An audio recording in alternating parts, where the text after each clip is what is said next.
نہ سر جھکا کے جیے نہ منہ چھپا کے جیے، ستمگر کی نظروں سے نظریں ملا کر جیے، ہم اگر 2 دن کم جیے تو اس میں حیرت کیا، ہم اگر 2 دن کم جیے تو اس میں حیرت کیا، ہم ان کے ساتھ جیے جو شمع جلا کے جیے۔ پیارے دوستو، مقبول احمد بٹ شہید کشمیر ایک عظیم کشمیری آزادی پسند رہنما جو اپنی زندگی میں مظالم برداشت کرنے کے بعد بھی دشمن کی آنکھوں میں آنکھیں ڈال کر لڑتے رہے اور آخرکار اپنا خون پیش کر کے آزادی کی اس تحریک کو پروان چڑھایا۔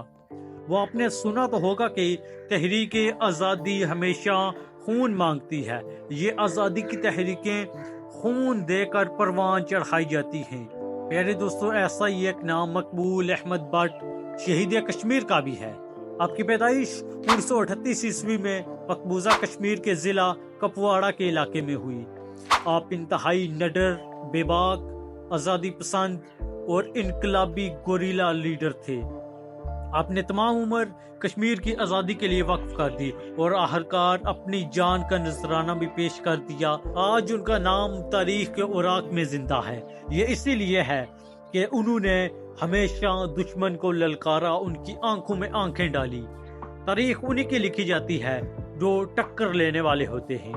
آپ کو قتل کے الزام میں تہاڑ جیل میں پھانسی دے دی گئی۔ آپ کی محنت ضرور رنگ لائے گی۔ آزادی خون دے کر حاصل ہوتی ہے۔ اس کے علاوہ برہان وانی اور شیر کشمیر یاسین ملک صاحب بھی تحریک آزادی کو مضبوط کرنے کے لیے اپنا سب کچھ داؤ پر لگا چکے ہیں۔ انشاءاللہ کشمیریوں کا خون ضرور رنگ لائے گا۔ ایک دن کشمیر ضرور آزاد ہوگا اور وہ دن انقلاب کا دن ہوگا۔